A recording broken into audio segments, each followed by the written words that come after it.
মসজিদে প্রতিটা শুক্রবারেই কিন্তু নামাজের আগে জুম্মার আগে একটা বয়ান হয়, যেটা খুতবার বয়ান বলা হয়, বাংলায় যেটা দেয়। তো আজকে আমাদের মসজিদে খুতবার যে বয়ানটা ছিল, তো হুজুর কথা একটা বয়ান একটা পর্যায়ে বলল যে আমরা নাপাক পানি থেকে আমাদেরকে সৃষ্টিকর্তা তৈরি করছে। আসলে এই কথাটা কতটুকু সত্য বা কতটুকু মিথ্যা, কতটুকু যুক্তিযুক্ত, এই কথাটা আমি ভেবে পাই না। এই কারণে আমি আপনাদের কাছে এই প্রশ্নটা রাখতে চাই, নাপাক পানি দিয়ে আমাদের মতো একটা ক্রিয়েচার কীভাবে আল্লাহ তৈরি করলো? এটা কি নাপাক পানি কথাটা কি অ্যাপ্রোপ্রিয়েট কথা কি না? আপনারা যদি এই ভিডিও কেউ দেখে থাকেন, যারা এটার এক্সপ্লেনেশন জানেন, তাদের কাছে আমার একটা প্রশ্ন রইল।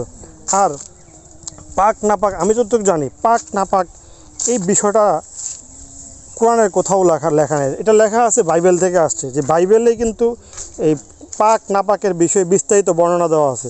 আর যেহেতু